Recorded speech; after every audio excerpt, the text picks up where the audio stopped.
Hi, good morning, everybody. Morning, morning. Morning. Morning. Kindly just on all your cameras. Okay, let's do the usual thing. Let's get the photo out of the way now that we have got the attendance. I tell you, running all these government causes are quite problematic. After all these, right? They wanted like lifetime access to this recording. So I had no choice but to put it in a unlisted YouTube video and send it to them. No way am I gonna host this on my Zoom. Then I have to pay for extra storage. Yeah, correct. So got to like download and then re-upload and then submit to them everything. Then they also request for this attendance log. So if they want to check, they can know what time you log in, what time you log off, what time you are not in lesson, that kind of thing, It's so strict like that, Just to let you all know. Wait, your SkillsFuture cannot claim, don't blame me. Don't get from me the money. It's the government's rules. Okay, anyway, how's everybody? Thanks to Colleen, I realized that I have a few screens that I didn't I left out. So I have already made a update. So Colleen was texting me, how come I see this screen? I don't see this screen. I was like kind of like helping her over the WhatsApp. Then I realized, yeah, my notes don't have this thing. So I re-updated the notes. I will rerun through the sequence as a start first. Then we will go like Q&A. And then and then we'll do the proper. But we'll take the photo first because Ada is ready to go. Fingers. Ada. Ada so serious today. Tension lah. Yeah, taking photo always tension. No. Our first few runs, we took the photo, then we didn't take the computer date time bar. That was Wow. initial time. I tell you, stress, man. Then got once is that we took a photo, everyone is there, but there was one girl, only the fan, Then I had to Photoshop her in, I tell you, before I submit, I tell you that's crazy, man. Yeah. Anyway, that is jokes aside, but it really happens. Camera, Fred, can you help me to on your camera for a while? That was asking Ada was the one taking photo. I say why she is a fan. Then she also didn't notice. Then say alamak. Alau, Ada, you joker lah, Ada. I think you can just take the photo because Fred is not SkillsFuture anyway, right? Yeah. Never mind. We just take the photo first. Okay. So I'll just Fred shy lah this morning. Okay, all smile lah, ready ah. Anyone need to touch up makeup lah? Okay, ready? 1, 2, 3. Okay, one more time.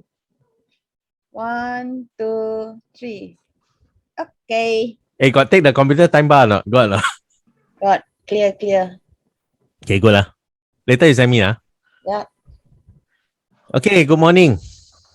I think first let us go through the steps of setting up a Google Ads account. Actually, it's quite fast. If later you have not set up, you can set it up during the break later when we have a break.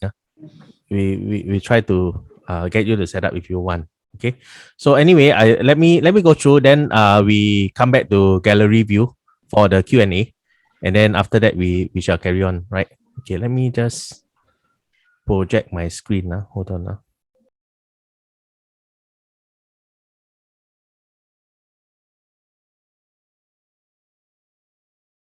Just very quickly, we will go through the setting up Google Ads thing because I think I accidentally missed out some screen. So I'll go through with you the flow on how it is. So later during break, you can create your Google Ads account. Okay, one thing to note is that when you create your Google Ads account, not necessary you need to run an ads. Okay, you don't need to run an ads, and I think there is an option that if you select, which I happen to miss out on the slide, that you may not even need to put in your credit card number, right? Okay, let me just go through the steps just very quickly.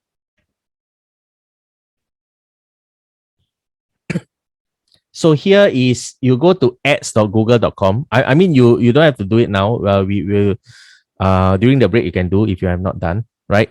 So you go to ads.google.com using your Gmail account. So one Gmail equals to one ad account. Then you sign in. Hang on. Where's my mouse? Okay. Then step 2, you will be asked to create a new ad account.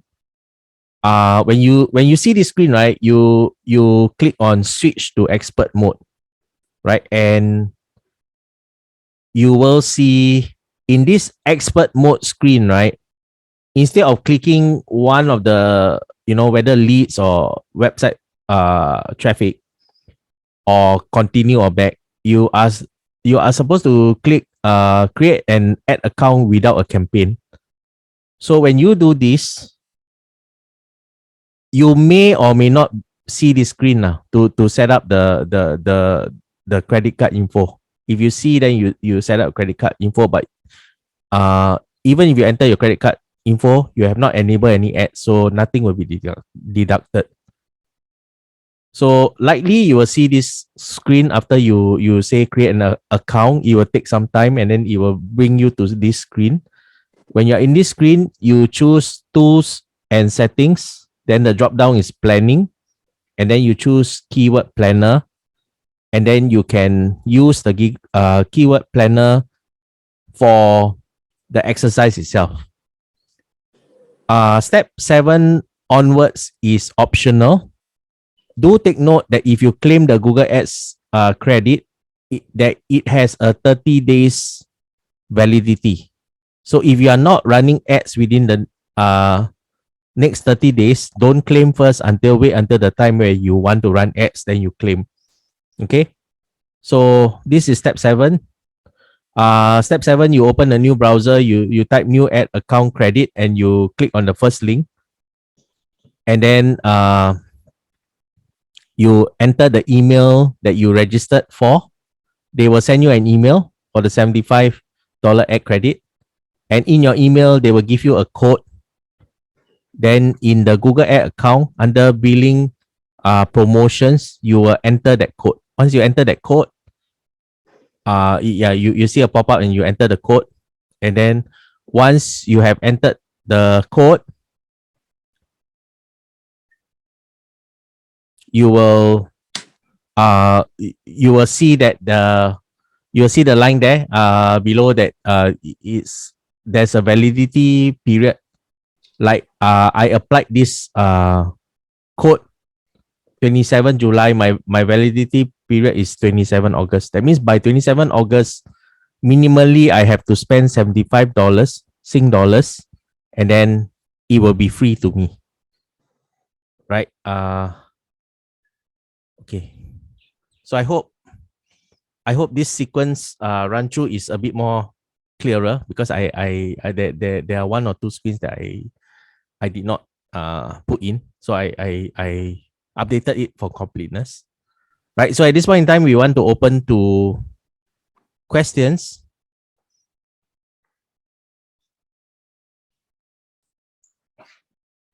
My screen is different from yours. Okay, can you share your screen? You will not see it as a line. Sometimes you see it as an option. It's okay.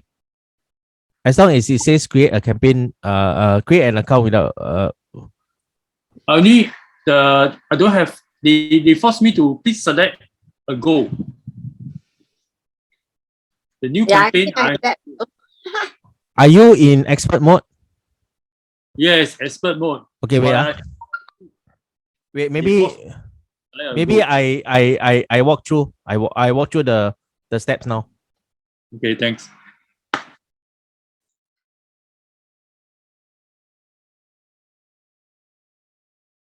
This is live creation of the ad account. Welcome to the segment where we are going to create a new Google Ads account. And to do that, we go to ads.google.com and we will be brought to this screen and we will click on sign in. When we click on sign in, you will not see this screen because I have multiple ad accounts. you will not see this screen, but for the purpose of completing the flow, I will choose new Google Ads account.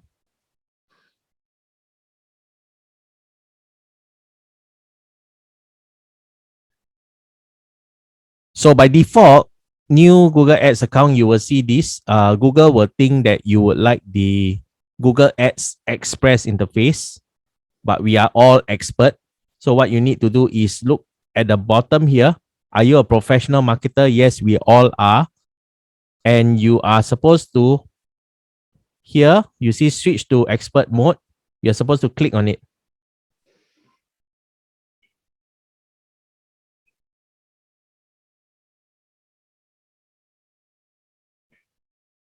And when you click on it, you see a couple of these things. There is a link that says create an account without a campaign. So click on that. So they will ask you to confirm that your billing country is Singapore, time zone is Singapore, and Singapore dollar. Confirm, submit. Congrats, you are done. Explore your account.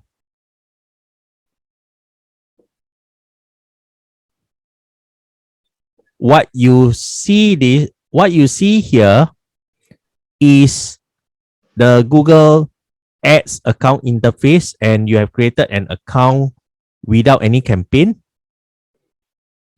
So you are supposed to click on tools, and here you will see under planning, keyword planner. And once you go to keyword planner, you click discover new keywords, and you can type your keyword. So let's say, for example, PSLE English tuition, PSLE English lesson, or PSLE English class. So you enter the type of keywords that you want, and you click get results. And here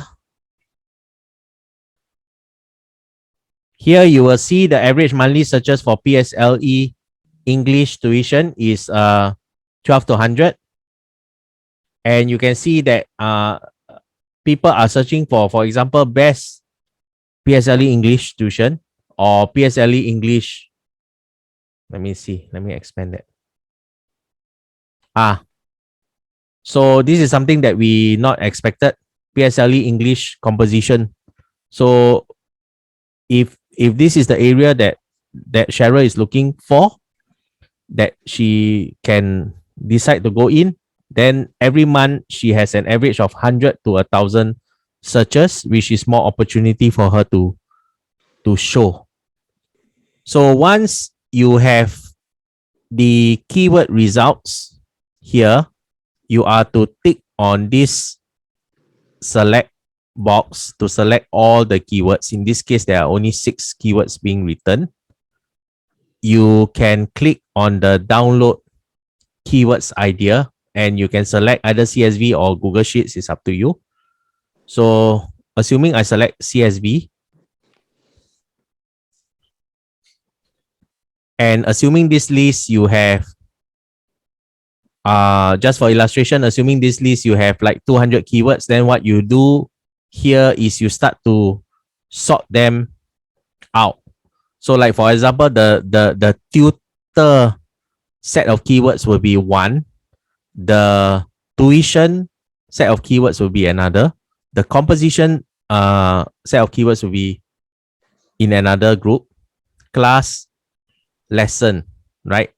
Because then what you do is each of these groups, you actually create a new page, and you are trying to rank for all these keywords in your group, so that it kind of build authority for that particular keyword, right? So we got recorded this sequence of creating a Google Ad account, and also the keyword research process, how it's being exported to Excel and how you can group the keywords so that we can carry on our next segment.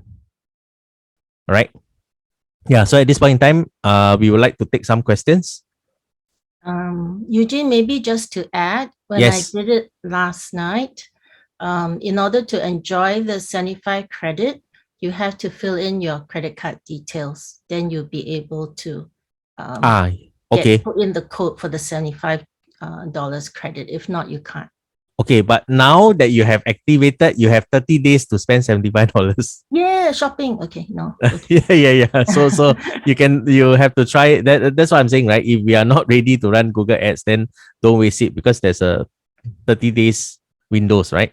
Yeah, but good point. Yes, you definitely need to hook up your credit card to claim the credits. Yeah, good point. Right. So as we can see that the Google Keyword Planner will give us additional keywords that we have not thought about. So that's the advantage. And yesterday we talked about Google Trends and Google Trends and the Google Keyword Suggest. Right. So are there any questions? Yes, Eugene. I want to check with you. Yesterday you were saying like using this keyword planner, we can check what our competitors are actually, what keywords they are actually using. Yes. How do we do that? Can you? Yeah. Okay. Let me just show you very quickly. Yeah.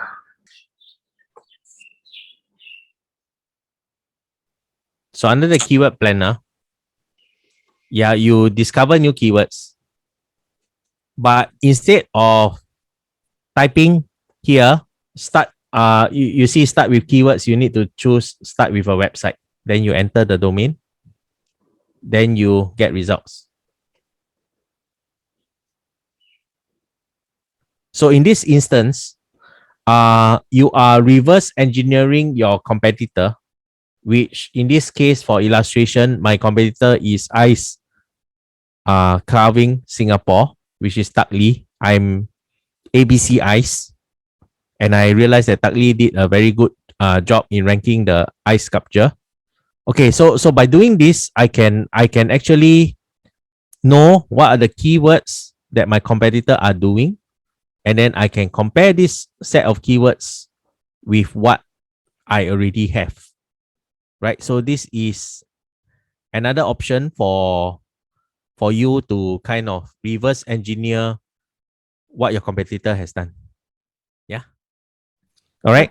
Sorry, Eugene. So Yeah. those keywords that came out are basically what Google has discovered, or is it something that they buy already? Okay, so this is not okay. Good, very good question. This is not Google Ads.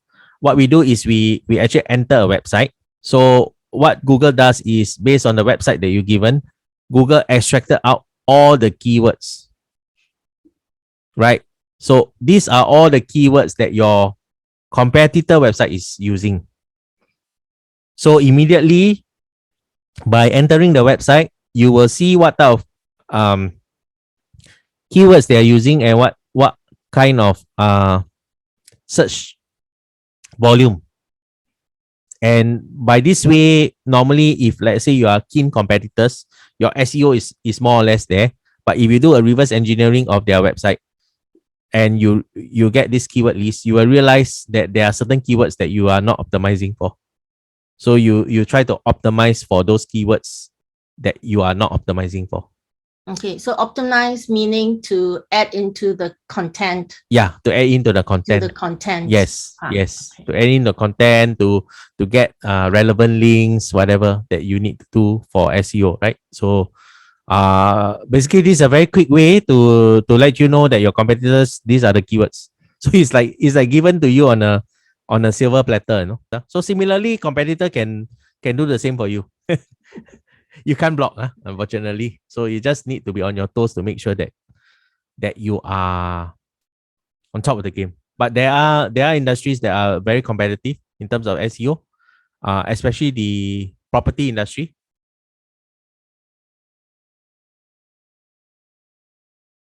All right. Okay. So any questions? I think Ivan, you have a list of questions, right? Would you want to ask? Lee also have a question to ask, right, Lee? Yeah. Okay, sure. Okay, Frederick also got. Okay, Don't mind, I can, yeah, Lee, go ahead. yeah, so just now you were saying the keywords of the competitors, right? So after I've searched them, how do I know that what keywords are they actually ranking? Okay, like for this specific website, how are Because they ranking? I saw this website, one of my competitors lah, okay? So they have actually 900 over pages. Yeah. So which one are they actually ranking most? How do I check them? Okay, so the Google Keyword Planner enable you to see all the keywords that your competitor are using. Okay, Yes. it's not a ranking tool, it's just all the keywords that they're using. If you want to use like a ranking tool, then you have to use some paid software like Majestic SEO and some of this software. They call there's one software called Majestic SEO where you enter and you can you enter your website. They will actually tell you like sort of like they will compile like which are your top 3 competitors, how are they ranking against you and stuff like that. Sem Rush, SEM Rush. So SEM Rush is one of the common tools also that you can use. You enter your website, they actually tell you who are the competitors and how they rank against you. What are the keywords that they have that you don't have? What are the backlinks that they have you don't have? So it's SEM RUSH. But it's a paid subscription and it's quite expensive. So normally for people like starting out, they don't want. And even some people, when they pay subscription, they don't even know how to use it. Right? Yeah. So but don't worry, like there are like YouTube videos you can check out the tool, you know, somebody just demo you the tool, then you see whether is that something you need. But the Google Keywords Planner can let you have these are all the keywords. So that is purpose, right? These are all the keywords. Then if you want to know like keywords, how you rank against competitor and all that, SEM Rush. But it's a paid tool. For us, because we don't really want to, there are too many things to cover. So this SEO is intended to be basic, and then we take you up, and then once you are up in the level, then you can look at all these tools, right? Ivan. Okay, my question. Because you're using keywords, so may I know which one is better? 1 keywords or 2 to 3 keywords? Okay. Or is need to make like sentence keywords? The answer to this question is you will know because people are searching for. So like in your niche, right? Let's say you want to specialize in kids and you're doing all the swimming. So your keywords could be breaststroke for kids, freestyle for kids, backstroke for kids, some water confidence for kids or something like that. So you will know what are the things that people search for. As a parent, if I have a very young child, I would search for something like water confidence or basic swimming for kids or something. Kids swimming. So these are all the keywords that you do, but as a qualification, kids swimming, it's harder to rank because if you have 2 keywords, it's harder to rank when compared to you have 5 keywords. So when you have 5 keywords, the search volume is less because people don't bother to optimize for all that. But if you optimize for all that, especially when you see the monthly search volume is like 100 or more, then it is worth for you to just optimize for that keyword, right? Oh. Yeah. So there is no which is better. Just know that if you are doing, for example, kids swimming, which is a 2 words phrase, it has definitely way more competition when compared to let's say for example freestyle kids swimming, because freestyle kids swimming only people want to learn freestyle for their kids, or only parents who want their kids to learn freestyle will search for it, whereas kids swimming is everybody will search for it. Every parent will search for it. So definitely with more search volume, you get more competition, and this can be easily verified, right? In the Google keyword tool, where you will type kids swimming, freestyle kids swimming, backstroke kids swimming, whatever it is, the keywords that you want to do, you will enter a few seed keywords, and then you enter a few seed keywords. Google will give you that these are the list, and then not enough, never mind, you put this list aside, you get your strongest competitor, you put their URL there, straight away you will know what are the keywords that they are ranking for. So combine with your own thoughts of what the keyword is plus your competitor, then you have two Excel file, right? So what you do is you combine all the keywords together into one Excel file, and then what you do is you start grouping them, like keywords talking about the same topic grouped together, because this eventually will be one page on your website. And that's how we can rank, because we rank by keywords group. Google used to be very keyword centric. You enter this keyword, one page. Now it's no longer that. Google now rank for more more user intention, and so if these keywords, then you need to pepper these keywords with some associate keywords, and even you have kids swimming, then the kids swimming will branch out to freestyle swimming for kids, and then the freestyle swimming for kids page will link back to the kids swimming main page. So in that way, your links are all kept together within a group, and that's how you can rank very fast, right? Without even having to get so many backlinks from the outside. Your strong interlinking is the key to ranking in Google fast, because Google come into your website becomes a mini Wikipedia, where each relevant page is linking. And why are you linking page together? Because you are trying to build contextual relevancy. Your keyword relevancy is at the page level already. You already settled by having the keywords and by having synonyms. You already settled the keyword relevancy. The contextual relevancy is where you link all the related keywords together. Then you get contextual. So when Google see that you have contextual relevancy, Google will determine that you are more relevant than your competitor, right? And that's how you rank. Yeah. Okay. Second Question. That's the long answer. Very long. Time to digest. Okay. Second question: how to track your client, the date of birth, and which type of phone they are using, so as to customize their needs. These questions come from a webinar that I have attended. They are able to track their phone number. I mean, their type of phone. So not phone number.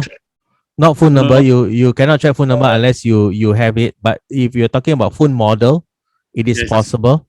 It is possible to track phone model, and the answer is Google Analytics. You have Google Analytics, you can see your traffic, your visits of your website by devices, right? Oh, yeah, you can see by devices, you can see by operating system, by browser also if you need to, right? So this all can be seen. The answer is Google Analytics. Okay. yeah, what happen if they clear the cache? Are they still able to track? Okay, good question. The tracking technology that we know now is cookie based, and when you clear the cache, you essentially clear the cookie. So it is, when you clear the cache, you clear the cookie, is seen as though you visited the website the first time. So like, for example, if like let's say Cheryl has a couple of shopping preferences. She used to go to these few shops to get her dress or whatever, right? So she whatever that she visited and all that is all being cookied, her behavior. But if she cleared that, the meaning to say that if she doesn't have the info on her computer anymore, so when she visit that shop, it's like as though the first time that she visited, right? So But we are yeah, but having said that, we are and definitely will be moving into a non-cookie tracking, server side tracking, because the iOS 14 has caused a lot of havoc to people, where they half the people using iPhone, you almost cannot retarget already. So we are indeed moving into a very cookieless tracking world very soon, within the next 3 to 5 years at least. Right? Yeah. So the last question is, I have a marketeer told me that no need to use website. They asked me to do everything in Instagram. So they suggest to use Linktree, Linkttree. So what do you can you comment on this? Well, Can I share a bit on this? wait. Hold on. Well, this is what you tell the marketer. I know a guy that's really very great in digital marketing and SEO. He has a 2 days SEO masterclass. Please attend his class. Okay. That is as a joke, okay? But the reality is this. We let Ada share first. Okay. There was a day when I think Instagram was down for a while. That happens this year. And I received tons of messages from my clients saying that what should I do next. So social media is definitely for right now, I think depends on your niche. It is a need also to have exposure through social media. But ultimately, the control is not within, we have no control over the social media where we post the content onto the social media. So we don't know if Instagram gonna get, will be down in the future again, or even what other social media, even LinkedIn, I would say. We don't have control over it. But having a website is something which, although we do not even have control over servers, but with getting a reputable web hosting is of course very important when we do a website. So it is as equally important to have a website and also social media presence. So to me, it works together. It complements very well for your business. So I mean, thanks Ada for sharing that quite detailed insight. But firstly, you need to ask yourself, now we are all we need to discern. Not everything you say is gospel truth. There are a lot of quack marketers out there, right? And I really mean quack, where they just anyhow whack the knowledge, and people are teaching all the wrong moves of SEO and digital marketing, and that is why I step out to kind of address all these myths and misconceptions.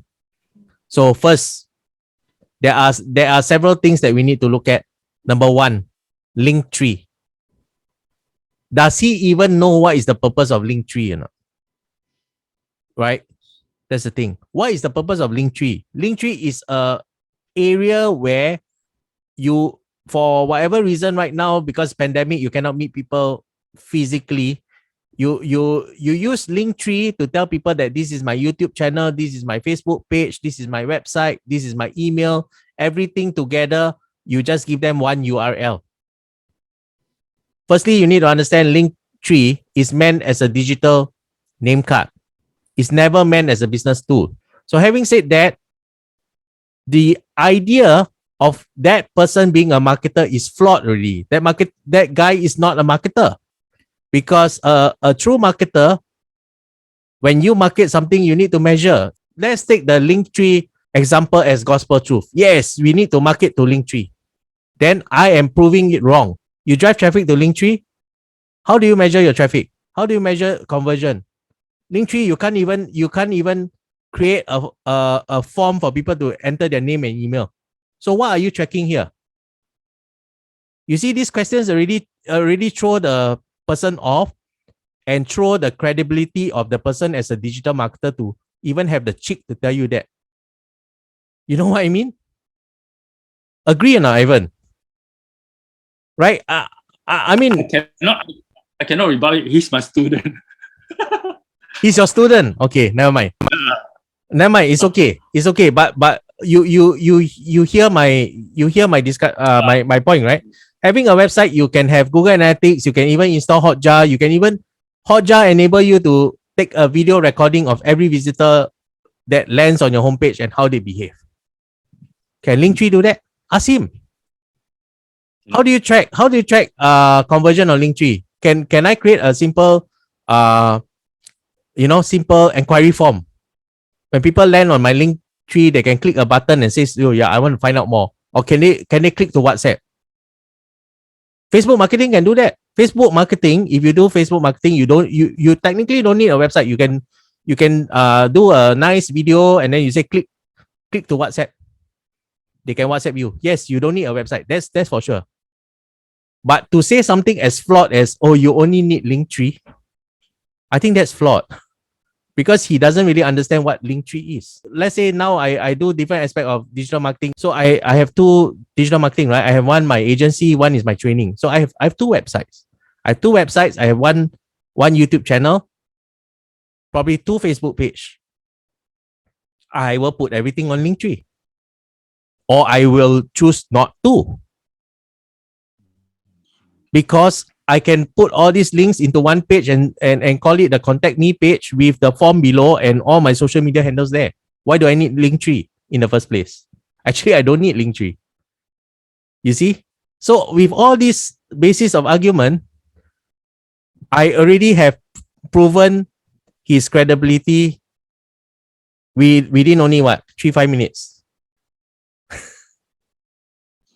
Anyway, we are fellow industry practitioners. We normally don't talk down each other, but when you hear something as strong as, oh, you only need that, then you need to address the misconception.